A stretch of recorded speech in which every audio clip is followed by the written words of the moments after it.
Leaders Walk the Talk, where we simply seek, or I simply seek, to amplify the female voice and ultimately inspire others as they walk their individual journeys as leaders. And perfecting the art of being a leader, because it really is an art. You know, you can say you can wake up as a leader, but every single day it's the sharpening of their tools, because there's so many capable, ready, prepared, equipped, empowered, enabled, certifies you. To what Angie said, because a lot of times people hear things differently, that takes poise. And that needs to be a part of your strategy, is that you have... And my honesty is that it is challenging. But with every challenge, there is an opportunity. And being feminine doesn't mean weakness, but there is a softness to it. And there's a relaxing in it and an allowing in it. And we have to create who we want to be when we walk out the door. But we have to be authentic about that person. And it starts with your thoughts. I love it. When I do these, I always like to play one game. I've had some other games, but this is one of my favorite ones. So we're going to let our hair down for a few minutes. We got a few more minutes before we get out of this session. So let's leave.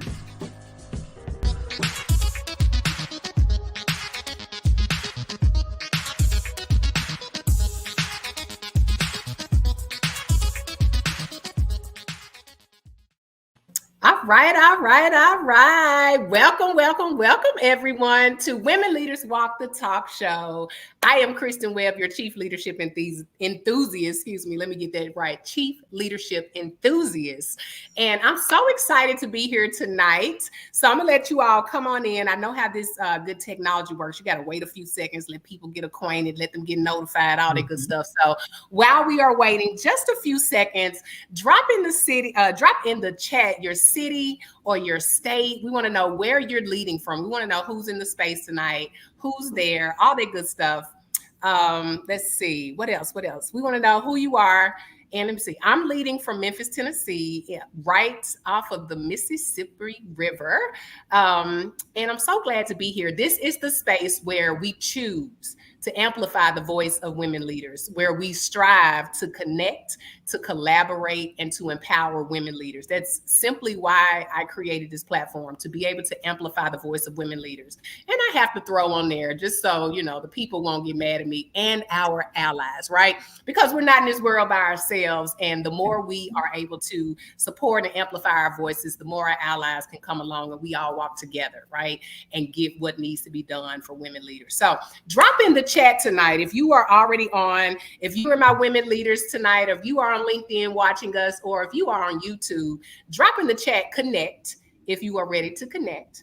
Drop in the chat collaborate if you are ready to collaborate, and then drop in the chat empower if you are ready to be empowered, and or maybe even empower others.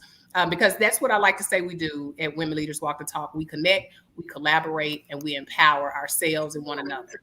So again, I got some, let me see, somebody's, okay, I see what we're doing. We good?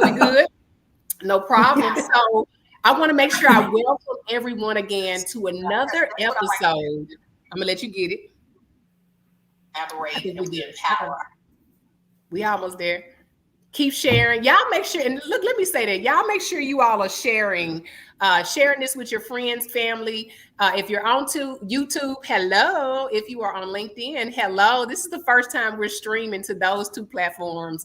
And I'm so excited to be able to increase the reach so that we can continue to even further amplify the voice of women leaders. So welcome again to another episode of Women Leaders Walk the Talk. And today we are honored to have two incredible women in leadership. Yes, I said it, two incredible women in leadership, Montgomery and Mary Andrus. And they have not only excelled in their careers in law enforcement, but they have also become strong advocates for women's safety, for youth development, for community engagement, and more. And we're going to learn more about that tonight. So we'll be exploring their leadership journeys, what it's like to be a woman in law enforcement, and some practical tips for personal safety. So I'm going to put a pin in and let y'all know about my tracksuit tonight, because y'all know I love a good thing. And so when I was thinking about doing the show, I was like, this is October. It's turning into fall. We're getting ready to go in the holiday season. I might buy some gifts this year for some people. We'll see what happens. And if I go to the brick and mortar spaces, I think about my safety, like hands down. Even before it starts getting dark outside, I'm always constantly aware of my surroundings, waiting for somebody to try and pull up on this good South Memphis vet. And not that I'm gonna do anything, because I'm a scared cat, okay? But I try to be prepared. I try to be aware. And so I just thought it was too perfect for us not to talk about personal safety. And I brought on who I consider to be two amazing friends who understand everything around personal safety. And I even want to throw in there, and they probably going to tell me this is not the truth, but they are both comedians in their own right. They are both mothers. We got some granny moms on the call, and they're going to get a chance to share more about all of that. But I say all of that to talk about just the multifacetedness of who you all are as individuals, but even just who you represent, which is women. And we wear so many hats and we lead in so many spaces. And we're going to get a chance to talk about that tonight. So really quickly, tonight's show, I want to make sure that I let you know that I dedicated to my father. No, he was not a woman, right? I think that's pretty clear, right? My daddy was not a woman. But tomorrow is actually his anniversary, his passing. So before you all get sad and boohoo, it's not that moment for me. Every year I am learning to acknowledge his life in a fruitful way. And so tonight's show truly is for him. And all in the same month of his death, y'all, I was actually experiencing probably one of the worst seasons of my entire life. I'm 43 years old, and I still to this day will say that season of my life was the worst. And it was coupled with his passing, but it was also coupled with me experiencing domestic violence. So I do consider myself a survivor. I do consider myself an overcomer. And I typically share it. I've never shared it on this platform. And so as I was preparing, I said, well, this makes sense tonight too, right? It's Domestic Violence Awareness Month.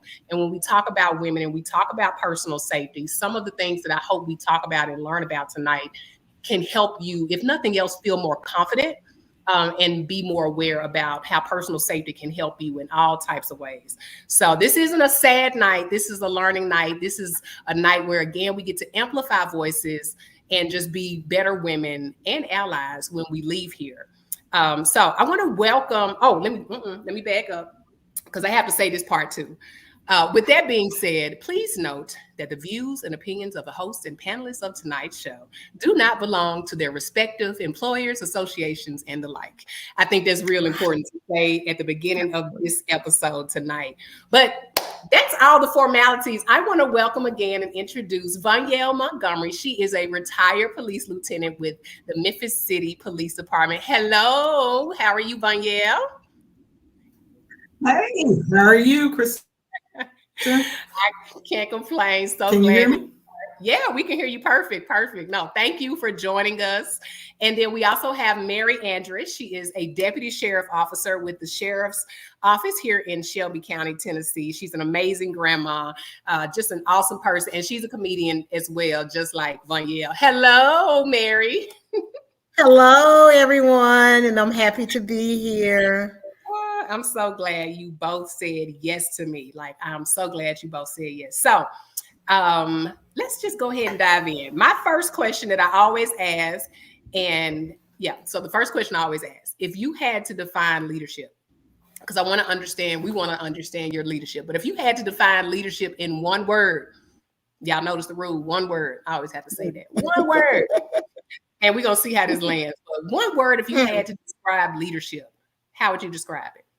Let's hear it. Vulnerability. You have to be vulnerable when you're leading, because your leading may not be of the same of the ones that you're leading. And of course, you're going to get maybe some backlash, and I should have done it this way, or I could have done it this way, or if you did it this way, and you can't hold your feelings on your shoulders. So you have to be vulnerable to getting input from everyone else. That's scary, but it's so true. It's so true, because it really is like ripping off what we try to hide a lot of times. So thank you for that. So vulnerability, that is one word we have in our tool belt for tonight. What about you, Vonyelle? What's your word? Let's see. I think we lost her. Oh no. Okay, she's gonna come back in. I'm sure she's gonna log back in just a minute. And she did say just a little technical difficulty. So we've got vulnerability, and you gave us your reason why. So let's just jump in and you share us a little bit about your journey to law enforcement. How did you land there? Why did you land there? How are you still there? Right? We have all these questions. But yeah, tell us your journey in law enforcement leadership, and we just want to kind of hear from you on that. Well, as a youth, I, for some reason, always wanted to be three things. And that was a nurse, a flight attendant, and an officer. Now, I did not see anyone in my family as an officer, but I did see the other two. I did accomplish the flight attendant and within the nursing field. I wasn't a nurse because at 17, I got pregnant and I had a child. And so trying to go to school and become a nurse and doing that was very, very hard as a single mother. As I was on the plane being a flight attendant, I was sitting in my jump seat one day and just happened to, back in the day when you still had jobs in the want ads in the newspaper, I was thumbing through the want ads, and I had just went through a terrible relationship. I had dated this guy for like 10 years, and no problem. He and I had broken up, and I'm sitting in my jump seat and I'm thumbing through the want ads, and just so happened Shelby County Sheriff's Office was hiring. And prior to that, I had applied for MPD twice, me and my girlfriend, and they didn't get me because I didn't have any college. You know, at that time they wanted you to go, if you wanted to be a PST, you had to do the college courses and all that stuff. And I didn't have enough hours college-wise at that time. And I was able to get home from the airline, picked up my packet that I had from MPD because they want 10 years of your life to put on that application. And I was able to grab that packet, go down to, at the time, it was what they called the hangar, where they were actually accepting applications that filled out my information, transferred what I had in that big old stack from MPD over to the Shelby County Sheriff's Office. And it was history after that. I knew it was actually meant to be, because back then they will give you a date of your next date. And with me being a flight attendant, my schedule was in line with every date that they gave me. So, oh, wow. And I'm still here because I'm not at my time to retire. 25, and that's my plan. Okay. Forecasting, or goals, as they should say. I love it. I love it. And so that's interesting. And I guess I did know that, though, when you were talking about the educational level requirement into getting into law enforcement. So that has gone away, is what you were saying. Well, with Shelby County, you don't have to have any college degree. You definitely got to be a graduate of high school, but you don't necessarily have to have a college degree. Okay. And I always like to get that information, because I've had people who are on the show, on the calls, and they are interested in going into different fields. And so there's going to be someone tonight that is probably interested in doing law enforcement, and just good information to know. So we'll keep it moving. I know Vanyelle is still working on her technology. Oh, it looks like she may. Oh, there she is. Hi, Vanyelle. Yes. You know, I'm working hard, trying to get in and out. Can I say you are in this thing? You are in this thing. Yes. Oh, good. So you're back in time. And so here's the easy question. If you had to describe leadership in one word, what would it be?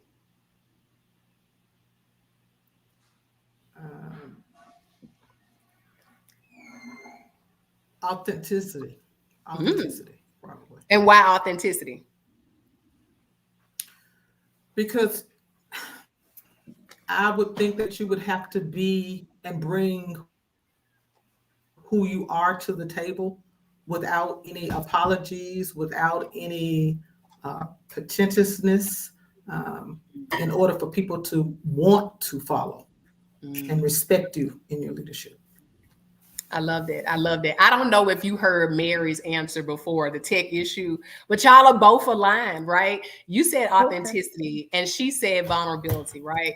And I think both of them require you to be, one, comfortable with who you are, right? And be self-aware Right. so that you can show up as who you are unapologetically, as Vanyelle said, and then to be willing to show yourself in ways that you aren't always comfortable with, which is where the vulnerability comes in. And people are drawn to you. People want to see you be just like them in a sense, right? They want to know you put your pants on the same way they put theirs on, and they want to see that in every moment of your leadership. So I love that. And the reason I always ask that question is because the other questions usually that we hear your answers for tonight are going to be predicated on that. They typically are the thread of how you look at leadership and who you even or what you expect even out of other leaders. So thank you for that. Right. I'm gonna go ahead and come back to you, Vanyelle, and ask you this question. Tell us your journey. Tell us, why did you get into law enforcement? How did you land there? I think the other part I said is, why are you still there? And how long you plan on staying? No, however you want to share your journey is basically the question. But share, how do we get in law enforcement? How did you? Believe it or not, it was by chance. I was an environmental lab technician. And one day I knew I wanted to do something different. And I saw the ad in the paper and I jumped on it. And the first year was different. It was a challenge. And I'm always up for a challenge. So the more I participated, the more I saw, the more that around every corner, I knew it was for me. It was for me. I love it. I love when the things we don't plan turn out to be the perfect plans for us, right? Right. You said about happenstance. So I got a former flight attendant and a former environmental lab tech on the call with us. But it also speaks to, you can always reinvent yourself. You can always recreate or expand who you are, or be this other part of who you are, right? Because we're multidimensional and we are so many different layers. So I love that. So let's jump into the next question. Let's talk about being a woman in law enforcement. Y'all ready for this one? Because I always, these male dominated spaces, which is every space, right? That's almost every industry. And one would say there couldn't be anything different about it in law enforcement, but because it's traditionally been a male-dominated field, women in leadership roles often face unique challenges. I don't care what anybody says. There are unique challenges that women leaders will face in those male-dominated spaces. But they also bring some invaluable strengths to the table as well, right? So as women leaders in law enforcement, what has been the biggest challenge you faced due to your gender, and how did you overcome it? Well, that is the biggest challenge. Really? That was the biggest challenge for me, because it's understood that we can't do the job when you first come on. And so I think that's because women are softer, women don't have the physical strength, those kinds of things. So we find ourselves constantly proving ourselves at all times, like nonstop, even to this day.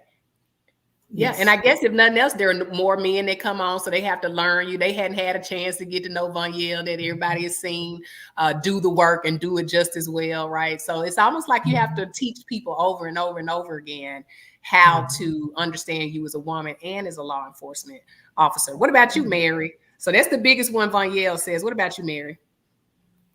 Well, it was the total opposite for me, because I come from a family of 9. I was the youngest girl in my family. And at that time, I was around my brothers. So I was kind of tomboyish.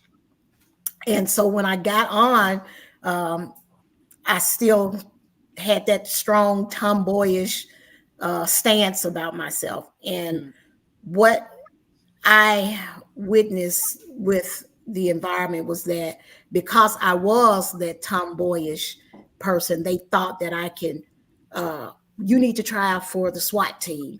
You need to do this and you need to do that. And I'm still a woman. I was like, well, that's not what I want to do. And that's not where my strengths are, you know, and I've never shot a gun. So, but they thought because I was more of that stern, tomboyish, I don't know. I don't know how they picked it up, but I guess I carry it. They just felt that way, and I didn't want to be in that place where they made a decision for me just because of what they thought I was. So that's what I was experienced or have experienced. I don't get it too much now, but I did when I first got on. Okay. And I can appreciate the differences there, right? Because the experiences can be different from person to person, or it could be agency to agency because cultures could be different in the organizations. What were you about to say, Vanyelle? I saw you. No, I was listening to her. I've always been on the tomboyish side because I play sports and everything, but they would a lot of times pick me as a woman, but they would say these words. If I have to have a woman, I want Vanyelle. I know that in some other context. Wow. You see what I'm saying? Because I had that kind of feel. Right. Kind of like, oh, if we had to, if this the best we can, yeah. That's yeah. I got you. Yeah. I got you. Okay. So how did y'all? And not only that. No, go ahead, Mary. I was going to say, and not only that, with going with Shelby County Sheriff's Office, it was the year that I came on, like 2006. We were kind of just getting into bringing in more Black officers in the sheriff's office. We were seeing more of that, and there was the big thing of a Black female, a Black male. That's the quota that they was, you know, well, we got to get a Black female for here and a Black male for here, you know. And in the class that I came in, we had, I think, was the highest Black applicants in my class. I think we were the first. We were the first. That is interesting. So it's still a cultural thing, right? Even if it's motivated by politics, right? Because I hear a little politic motivation in why the culture would have made the decision or made the practice of let's bring in these diverse or be more inclusive, but it may have been driven more about politics or the environment of what was happening in society and even locally. So those are really, really great perspectives. So far, just for my audience, we know how we're gonna make it to law enforcement. You're just gonna look in the newspaper and you're gonna sign up and make sure you got all the requirements. Yeah, and have all the requirements. And you're gonna show up. Absolutely, and you're gonna show up as you. But what I also heard is that you all, like, I heard resilience. I heard assurance of self. Like, how did you move through moments of doubt, right? Because I can only imagine being in that space. I've been in male-dominated spaces, but when I think about law enforcement, like, how do you motivate yourself regularly as a woman, like, to, you know, overcome, to supersede those things, to not let those become crutches or barriers for you?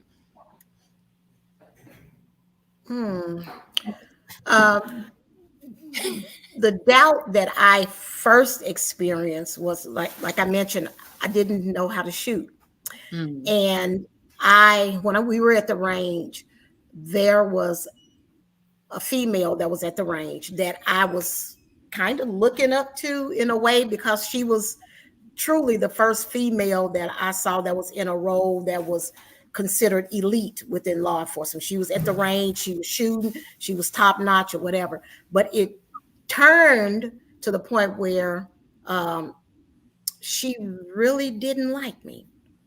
And I had to end up finding, getting on YouTube, getting on, talking to other people that I knew who knew how to shoot, or how can I get past this? Because I mean, this woman will walk past me.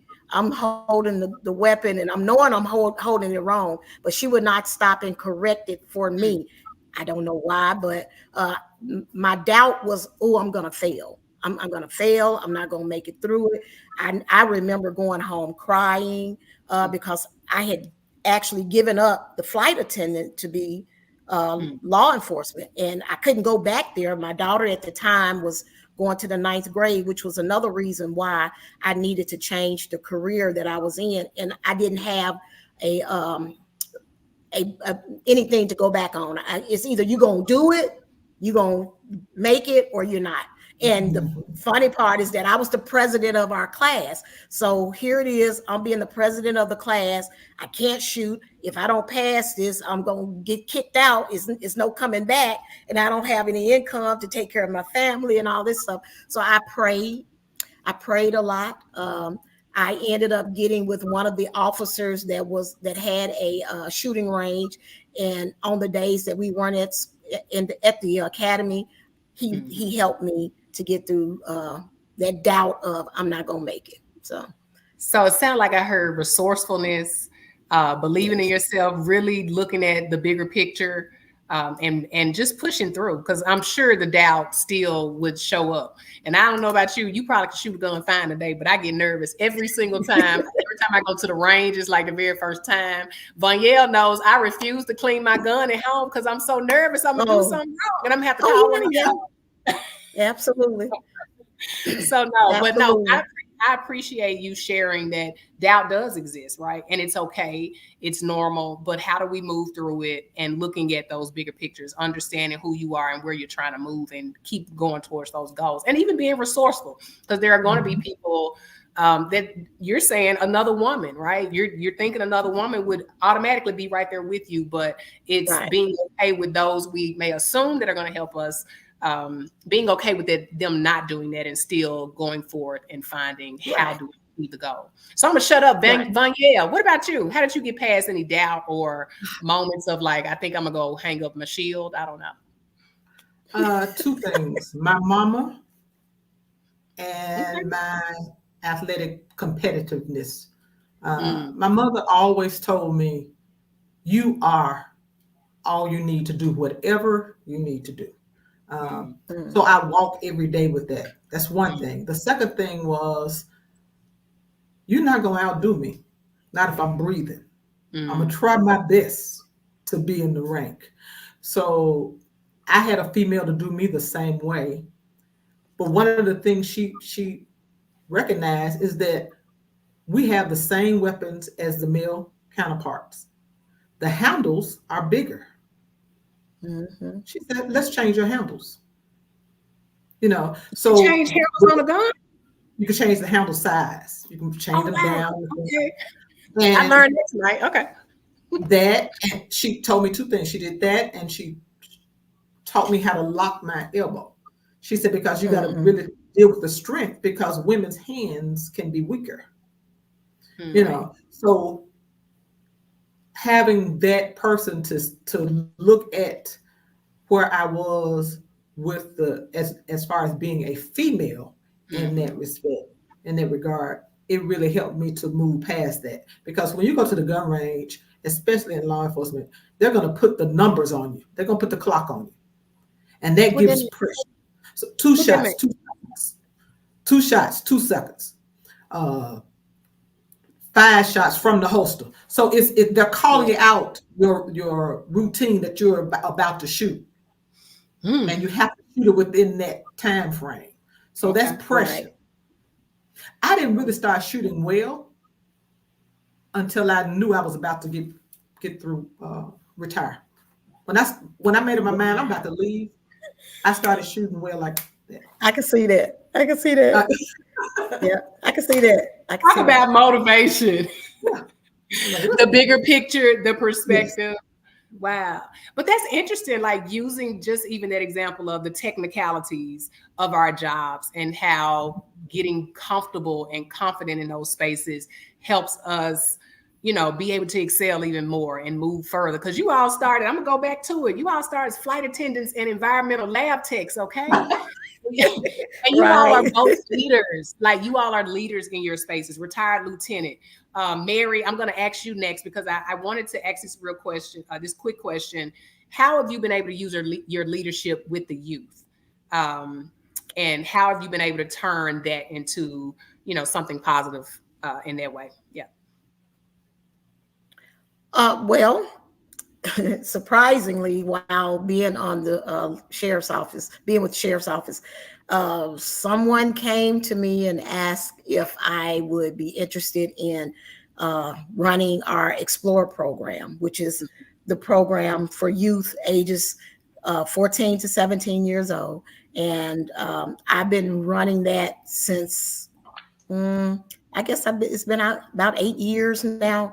And having those young folks around, introducing them into different fields, not just law enforcement, just throughout Shelby County, being supportive of them, of whatever goals that they're seeking. A lot of the kids that's in our program don't necessarily want to be law enforcement, but they are getting connected to a lot of officers that can be mentors for them for whichever field. Just say that they decide that they want to do something in their mind, they're thinking that's what they want to do, but it doesn't pan out. They've made these connections with someone in law enforcement. They have something to fall back on. So just being in their life and being around them, and I go to their schools and I see them, I check on their grades, just being positive in their life throughout their time while they're with Shelby County. Yeah, I love that. And the reason I wanted to ask that, a lot of times when we think about law enforcement, we just think about shoot 'em up, bang, bang, right? We think about, Right. arrest. We think about, making sure you don't stop me for a traffic ticket. I wasn't speeding. I wasn't on my phone, right? I don't care what they say. But there truly is impact that can be made even beyond protecting us as citizens, right? Right. And nurturing the future, whether it's future law enforcement or just you're giving them skills, like you said, that will take them well beyond or well into any industry that they decide to enter. So I wanted to make sure I pointed out how law enforcement is more than just shoot 'em up, bang, bang. Right. But women in leadership in law enforcement can create even that kind of impact in 8 years. It's a beautiful program. I love to see it. We'll get a chance to share Facebook and social medias a little later, so you all can get a chance to see what Mary does in real life, and super dope. So let's jump into personal safety, because I told you I had my tracksuit on tonight, because in any given time I get out here in these streets and I'm running errands. Especially during the holiday season when I'm contemplating buying gifts, I like to always just be ready. So I wore my tracksuit so I could be ready tonight with you all. But I also want to make sure that we talked about personal safety, because it's so important. And so personal safety, it's a concern for women everywhere. And if it's not, you may want to reconsider it not being a concern, because as a woman, there are automatic vulnerabilities. Mary, I'm using your word. Yes. To the public or to those who are trying to invade our personal safety. So how do we protect that? And so your experiences in law enforcement give you unique insight into how women can protect themselves. So from your years of experience, what are the top 3, if you had top 3 personal safety tips that we can walk away with tonight that you believe every woman should know and practice on a daily basis? What is it? And for my allies, my men that's on, y'all listen closely so you can go share it with all the women in your lives once we get off of here as well. So who wants to go first? Jump right in. I'm going to say 2 right off the bat. Confidence, preparation, and there was one other, and it slipped my mind just like that. But you want me to wait? No, go ahead. I want to explore this confidence, right? Because when you tell me what are the top things that I need to do for personal safety, can I say that was the last thing? I just knew you about to give me like pull out a knife or confidence come into the house, right? Like explore confidence. Give me more on it. Give me more. When women are out and about, we already looked at as being vulnerable, but you walk with intention. You walk with the confidence of, I have a right to be here, and I'm prepared to address your nonsense.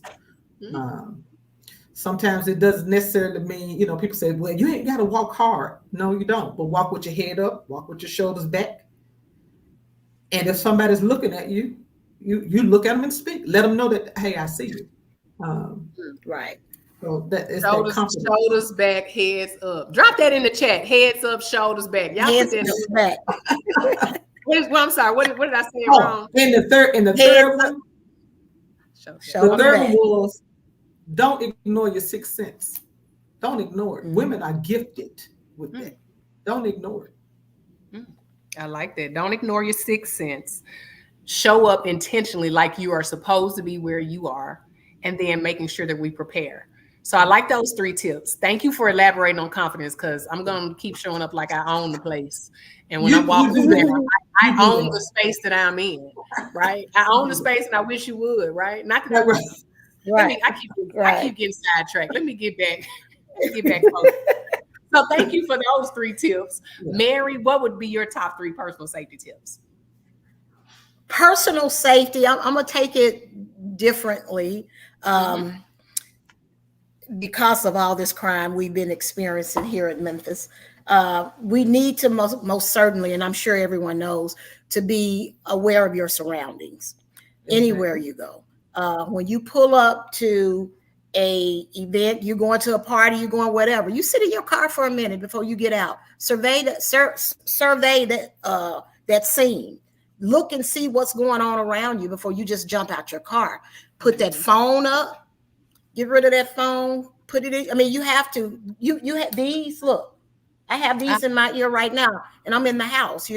But you need most times you see women, and it's not just women. Men does it too.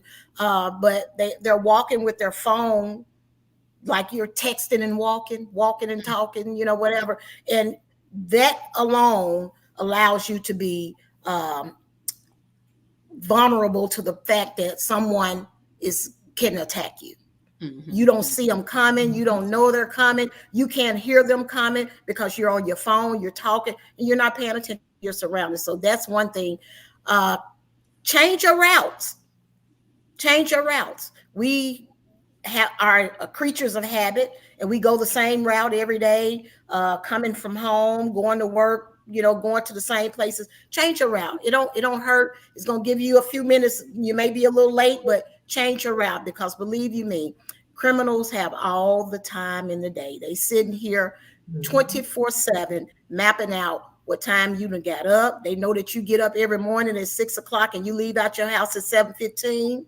They done sit there and watched you. If they want something that they think you have, they have the time. So you definitely need to be cognizant of that. And coming home, we just automatically think that when we come home, our home gonna be the way we left it. This is one thing that I do, and the reason I do it more so is because I'm in an open space. My home is in an open space. My husband don't want a fence, but it really probably would be even crucial if I did have a fence. But I go around my home and I check all my windows on the outside, because they can be chipping away at that screen. They got time on their hands. They can take all day chipping away at that screen. One day you come home and they done cleaned you out, or can be sitting in there waiting on you. When I let my garage door up, when I let it up, I don't go straight in it. I sit in my driveway before I turn into my garage door. I do not have my garage door unlocked. Most people they want to be able to go in their house real quick. Go in their home real quick. I'm telling you, I don't know if you have a garage where the window is up there. You have the little window. They can bust that window, pull that screen, pull that drive, pull it down, and your door is open. Easy access. Easy access. So you have to, and that's just not for women. It's for anybody. Anybody. You need to be for certain aware of your surroundings. Know how you left your home on the outside and the inside. I love that. And I actually got a note from an amazing personal safety person the other weekend. That's Vanya correct. And she was telling us about getting up in the morning and checking our perimeter, right? And it blew my mind. And even as she said that, it blew my mind that you even said, when I come home, I got to do the same thing again. It didn't even dawn on me. I do it before I leave. Why wouldn't I do it when I get ready to come home as well? But it sounds like I got some work to do. I got to start locking my garage. Even in the morning time, I look out my window before I go out my door. I look out my window just to survey. I go upstairs. I look, because they hide. They hide. And the reason what got me doing that is because when I was in patrol, we get comfortable with the areas that we live in. Lakeland, it was a big thing. I was in patrol, and this lady had left her home and got down the street and let her garage door down. So she don't see it going down. She didn't know someone was hiding in the bushes, and they went up under her garage door. And by the time she got home, they had cleaned her out. Oh my goodness. Oh my goodness. There are plenty of those kind of stories. I've had at least 3 in attics. In the attic? Yeah. So it's really interesting, and I'm make sure my daughter goes back, and I'm gonna make her watch this video, because in the morning time she drives herself to school now. And so in the morning times, as she's getting ready, she may have left something in her car. And so she gets up and she'll go to her car. It could be 6 o'clock in the morning. Sometimes it's light outside, sometimes it's not.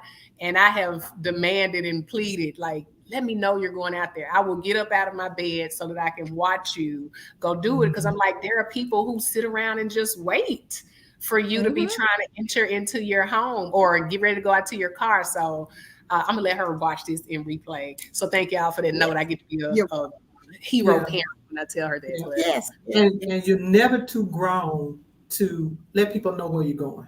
We get to a certain age, like we can do what we want to do when we want to do it. But it makes sense to let people know, hey, I'm going to run this so and so, especially if you live by yourself or things like that. Not only for personal safety, it could be for medical reasons. You know, you want people to know where you are and what you're doing. Yeah, when I'm here alone, even when I go outside and work in my yard, I make sure my phone is outside with me, and I make sure my keys are outside with me, tucked away somewhere. But I try to have both of those, because I'm like, what if I fall out here in the backyard and nobody's here for hours? So I'm a little bit more heightened like that. That is so amazing. See, Chandler said, wow, didn't think about that. Brandon, I think he's saying hello or claps. Hello, Brandon. Hello, Chandler, to both of you all. So yeah, and that's just, y'all just gave us 6. And something tells me, okay, because of those 6, I probably meet maybe 4 of those. So I got some work to do. But something also tells me if we had another hour, right, or another 2 hours, and you all shared, I think I would have even more that I need to be absolutely mindful of and more aware. And I don't think it's about being scared, right? It's not that we're doing these things because we're scared of the outside world. We're doing it so that we can be, and I'm gonna go back to your first strategy you gave us, is we're confident while we're in the world, right? And to be confident, we know we can use these tools so that we can protect ourselves, so that we can feel that much more confident. So I love it. I love it. So we've got about 15 till before we get ready to move on or get ready to shut it down. It's just, this time just moves by too fast. So here's a follow-up question I had, because we were talking about personal safety, and you said, make sure that you mention to anyone that you're somewhere, right? My daughter, I'm always on Life 360. I watch her go to every one of her destinations most days. And I have her text me when she's getting there, when she's leaving, but I still will watch that Life 360. And at first I was concerned, because I was like, I don't want to turn my location on for her. She was like, well, Ma, I need your location. I'm like, I'm not giving you, like you said, I'm grown. I'm not giving you. No, she ended up getting access to my location, because I was like, no, I need her to be able to tell XYZ that Mama was here, or I saw her there. Not that she can put up the balloons real quick before I get home from the party she's throwing. And my daughter's not doing that. But I want her to be able to know that I'm safe while I'm out as well. And that gives her personal safety, right? In knowing that I'm safe. When we think about giving access to other people, or them giving access to us using different technologies, it's so that we also have a personal safety, knowing that they are okay. So I think that's a great perspective to think about when we're saying, I don't want to look at somebody's location, or I don't want them looking at mine. It's really about protecting everybody's safety at the end of the day, because I need a peace of mind, if nothing else. Time. So good deal. And I think and then the thing is, if you love them enough, you love them to let them know that you're safe. And they, we worry, and my children don't live at home with me, but I still worry. So yes. That's a word right there. That is but word. Isn't it strange how the kids become the parents? And what I mean by that is I have Life 360. My daughter lives in Nashville. I live in Memphis. She said, hey, Mom, it's time for you to turn your Life 360 on. So I eventually turned it on. And one day I was coming back. I travel a lot. And I was landing. And she said, you're not going to tell me you landed? I didn't even know Life 360 will tell them when you are up in the air, and it'll tell them when you come down. So it's not reading your itinerary. It just reads your location, and it can tell you. Has landed. Yes. Right. Okay. I did not know that. And she just texts while we're on now, and she just texted and say, you didn't tell me you landed. I want to say you saw it. Why do I have to tell you? But okay. What? What's your daughter's name, Danielle? Taylor. Hey, Taylor. Mom's okay. Look, I had to give Taylor a shout out. Hey, Taylor. Right. Mom's okay. She's in good hands for now. Now, when she gets off, you might want to do another follow-up. But she's in good hands for Gotcha. now. I love it. I love it. So this next section, because we only got like 10 minutes. So we've done all the hard talk, right? We've talked about how we're going to be able to protect ourselves and be more safe when we go out on everyday basis, not when we're just pretending to buy Christmas gifts, but every single day. You all gave us tips to hold on to. You all also equipped us to know how we can get into law enforcement, that we can transition from different fields and move into it. And you don't have to be this ultra stacked resume, stacked experience. Right. You can walk into it and end up leading and being highly effective and impactful, not just to the force or that you're working with, because I know that you all are leaders within your teams as well, but you all are leading the community. And for that, I'm just going to say thank you. My hats are off to you. Thank you, thank you, thank you. So this is the fun part. I love to play this or that. And it's one of those games we enjoy playing right before we close out each show. And tonight is no different. Yeah, y'all didn't know y'all playing this tonight. So I did have a surprise or two. So let's do a test run. I'm going to give you two options, this or that. And then you pick which one without thinking. Now, watch my eyes real closely. Without thinking too hard, okay? We're going to go with a this or a that. So let's do a test run with the first one. You ready? Summer or winter? Winter. Summer. Okay. I'm going to go with winter because I can. I'm going to go with winter. And for my audience, y'all throw in the chat what you all are going with as well. Let's see. Pizza or tacos? Pizza. Tacos. Ooh, it depends on the day for me. Tuesdays, taco, pizza, I can do any day of the week. Shame on me, I can do any day of the week. All right, superhero movies or rom-coms? Superhero. And I don't even know what rom-com is. Romance comedy movies. See, if you had left the romance off, I would have. You would have been fine with the comedy. Right. What did you say, Mary? I said superheroes because I didn't know what rom-com was. Superheroes. I'm going to go with a superhero as well because I love a good superhero movie. Let's see. In the comments, we got Stephanie says tacos over pizza. Chandlin said tacos. And for our movies, we got Chandlin saying it depends. And then Stephanie says she's going with the rom-com. She likes a little romance out here. So a little romance in these streets. I love it. I love it. All right. So beach day or spa day? What are we doing? Beach day. Ooh. Can I have a spa day on the beach? Can I have a mix? That too. Yes. Okay, Kristen, I don't think it's fair that you get to. You're right. You know what? I'm gonna stay down the line. I'm gonna stay down the line. I don't think it's fair that you get to pick in the middle. I'm gonna go You're like, well. I'm gonna go with the beach day then. I'll do a beach day. Yeah. Okay. And I'm learning to enjoy outside, and I do like being by the water. And see, Chandlin, she's saying beach day always. So looks like we got a couple beach days going on. All right, ice cream cone or milkshake, not from McDonald's because their machines never work. So ice cream cone or milkshake. Ice cream cone. If it's lavender ice cream. What's lavender ice cream? Where do you get that from? Right, tell me. I love lavender ice cream. I get it from Sugar Ghost. Lavender ice cream. On Broad Street. And where is Sugar Ghost? This is in Memphis? Abroad. Okay, on Broad. All right, plug. Okay. Sugar Ghost, lavender ice cream. I've never heard of lavender ice cream, but I'm Me gonna need to check neither. it out. Let's see, Do Joyce they come in Bond. different flavors? Yeah. Does it come in different flavors? What do you mean? Is that You talking about? the lavender ice cream? No, is that lavender is like, the flavor. It's I can't explain it.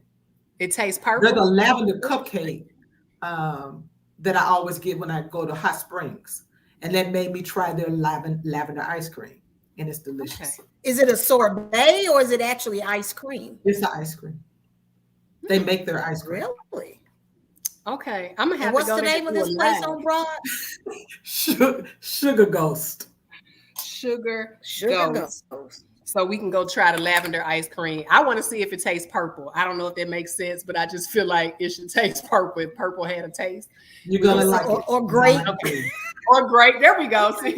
Nope, nothing like that. Nothing. It's like, what's your like flavor? What is they say? What's your favorite color? What's No, your favorite flavor? Purple. Kool-Aid flavor? Red. Yo, I can't believe I just did that. That just tickled me pink.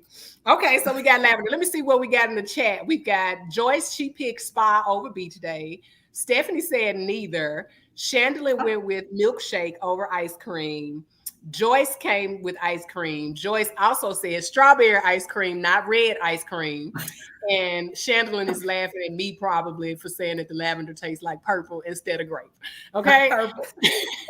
It's late. Okay. That's my excuse for that one. All right. Got a couple more. Music festival or art gallery? What did you say? What did you say? Music festival or art gallery? Music festival. Okay. Music festival. What we doing, Mary? Music festival. Okay. We got 3 music fests right here on the screen because I love some music. For days, I can just listen. Any kind of music. I just listen. Chandler says music festival in the chat. So that's 4 music fests so far. All right. Morning workout or evening workout? Morning.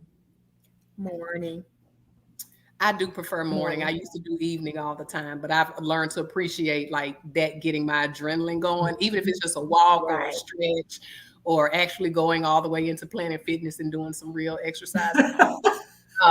But definitely I like the morning. Absolutely. Let's see. Key Jones, she says music festival. Chandlin, she likes evening workouts versus the morning. And so let's keep going. We got surprise party or planned event. Planned. No spontaneity. I don't know. It's a surprise party. I will plan your party. Okay. Right. It depends on who it's for. Okay, so you'll plan a surprise party. Yeah, I think I've never had a surprise party, so hint, I think I would be down for a surprise party just because I've never had one. Hint. For anybody listening. Hint. No, I keep saying that. Let's see. Joyce. Oh, Stephanie says she's going with music versus the art gallery. And Stephanie also says she is going with the planned event versus the surprise party. All right, we got 2 more. Next up is skydiving or bungee jumping. Well, now I would say bungee jumping because I've skydived twice already, so 3 times. So we got skydive. No, you said bungee jumping because you've done the skydiving. What about you, Vanyelle? I want to skydive. You want to I've never skydive? done it. Mm-hmm. All right. Sound like we need to get ready to take a 4th trip, Mary. Sound like we need to plan women leaders walk the talk, skydive. Yeah. So I've actually jumped 14,000 feet to my death thanks to Mary. I was on, I think, her 2nd round of skydiving. And so it was an amazing experience. Don't sign me up just too quick for the next one, but I probably would do it again. I don't know about this bungee jumping though, because I don't like that thing with my heart that does that, like going into my stomach over and over again. And I feel like the bungee jumping is gonna do that. But let's see what we got in the chat. Let me see. Key says my mom does amazing surprise parties, so we need to hire. I think there's Juanita. We need to hire Juanita so that she can do our surprise parties. Chandlin, she's going with skydiving versus versus the bungee jumping. Stephanie said no way. I think that was to both of them. And Shanita said neither one, and Joyce said neither one. So it looks like we might be on our own, except we for bound our own. Hey, we can bring Krista, Shanita with us. you do not. I don't think it would be a good idea to surprise a law enforcement officer. Oh, If you really surprise them, you know what I'm saying? If you really surprise them, I'm always armed. Yeah, I'm always armed. And if you really surprising me, it might not go down well. You gonna come in shooting? Oh goodness! Maybe not shooting, but you know what I'm saying. I'm gonna react in a different way. Gotcha. Oh, So we need the only playing parties for Vanya. No, I might dab on the floor, roll around, get behind, something a little different. But you know what? That may make for great video when the lights come on and you walk through. Like that's gonna be a viral moment. Yes. So I love it. This is your Maryology. She's my mom. Okay, this your daughter. So Mary, you throw amazing surprise parties. I do. Okay, so I will plan. I can plan parties, but I don't want you planning them for me. So understood. Because I want to tell you, no, I want this, and that. Right. Oh, Mary, I totally agree. Oh man! All right, final one. And this is in the spirit of the holiday season and us talking all things personal safety tonight. So shopping spree or do-it-yourself project. Which one? Do-it-yourself project. Do-it-yourself project. Man, give me a shopping spree because I could go buy whatever that is I'm about to make. I can go shop for whatever. No, I think I would like the shopping. And I do like putting things together. But if I had to pick between the two, I'm going with the shopping spree. Yeah, I'm going with the shopping spree. But no, that was good. It looks, Mary, you torn?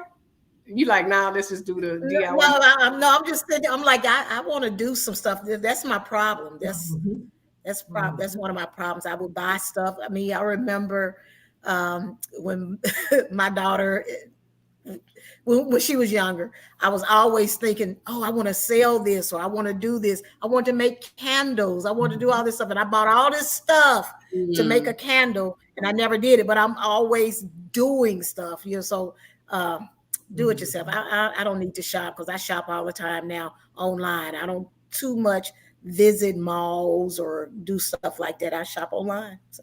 They're about to close down anyway. They're on their way out. Brick and mortar is on their way out, unfortunately.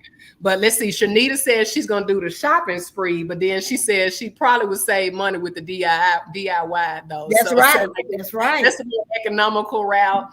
And Chandelier, she said she wants to do the DIY because she hates shopping. And let's see, Key also said shopping spree, and Stephanie said shopping spree. So me, Key, and Stephanie, and maybe Shanita, we all going to the mall. Or maybe we shopping online. I don't know. We might be shopping in both spaces. But that was awesome. Let me give a shout out to my baby for being online. Hey, Kiva. Thank you for joining us tonight. Thank you for joining us. And that actually brings us to a close. So I want to say thank you so much, Vanya and Mary, for sharing your insights tonight. Sharing your experiences with us, being vulnerable, being authentic. Those are the two words. You all definitely did both of those things.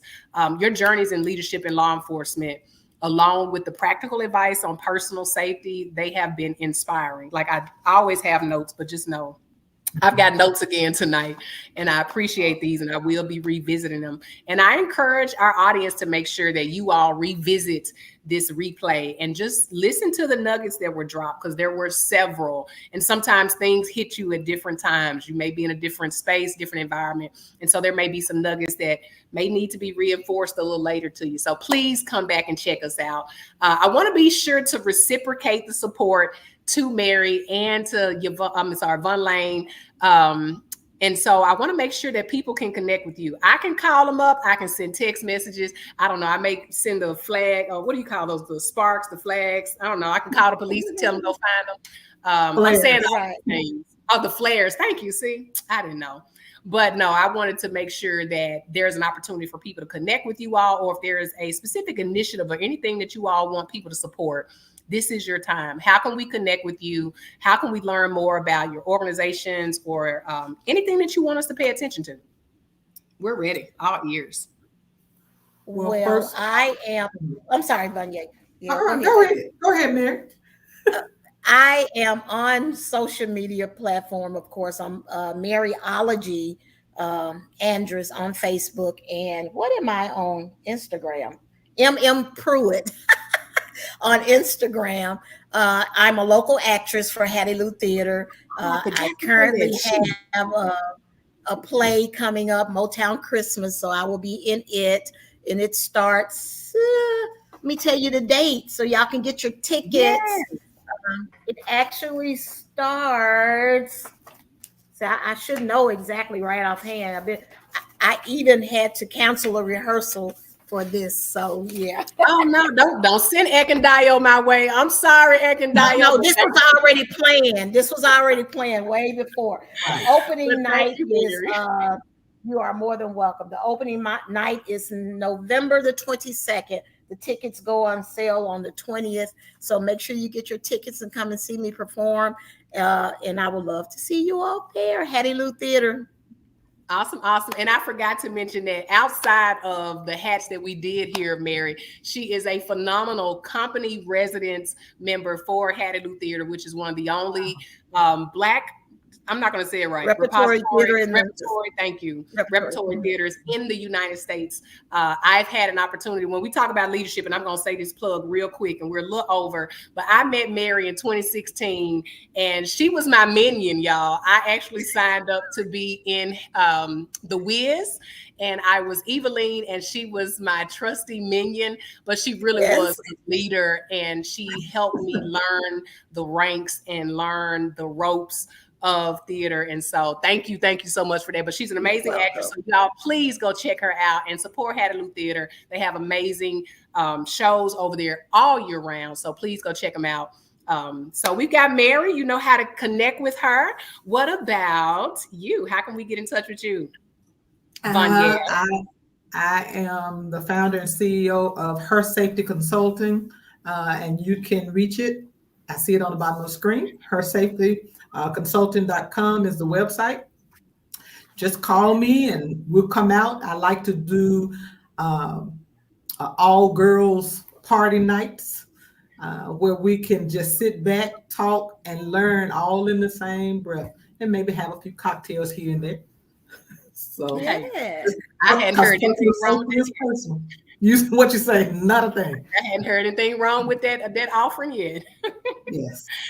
I love it. You all please connect with both of these ladies. I'm not asking them to share because I just wanted to go into the wind. They absolutely have amazing platforms, amazing initiatives, whether it's in law enforcement or outside of it. You want to connect with these ladies. They are inspiring, and they are absolutely women who walk the talk. And I think that's the most important piece. They do not just give lip service out here in these streets. They do not. So to our audience, we hope you take away not just wisdom shared today, but also the empowerment to lead and to protect yourselves in your own lives. Thank you so much for joining us tonight.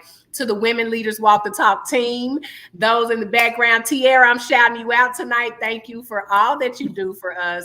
We really, really appreciate you. And so for my audience, if you want to catch the replay for tonight, you can. This was our first time actually streaming on YouTube, streaming on LinkedIn for my business leaders, and streaming live here on Facebook.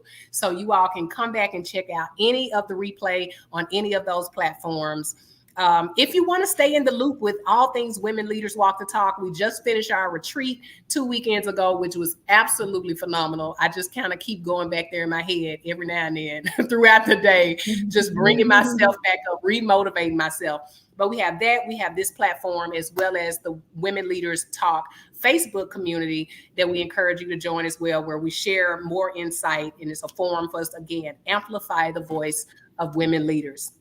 Lastly, it is Domestic Violence Awareness Month, as I mentioned, and as a survivor, to those who are experiencing or know someone who is experiencing, help is available in the time that you define. I want to make sure I say that, but help is available at the National Domestic Violence Hotline. You can reach it at 1-800-799-SAFE, and that's 1-800-799-7233.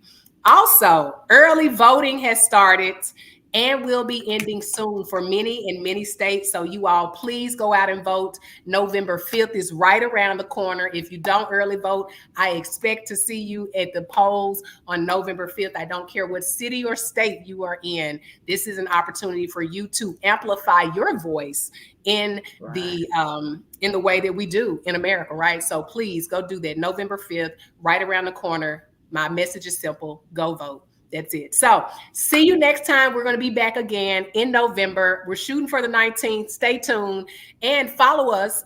You can go to my website, www.kristenwebb.com, and you can learn all things Women Leaders Walk the Talk. And I think that is it. That's all I got. I think I'm good. Production, we good? I think you're saying we good. That's all I got. Everyone, let's lead. Y'all have a great night. Go be great. Let's lead. All right.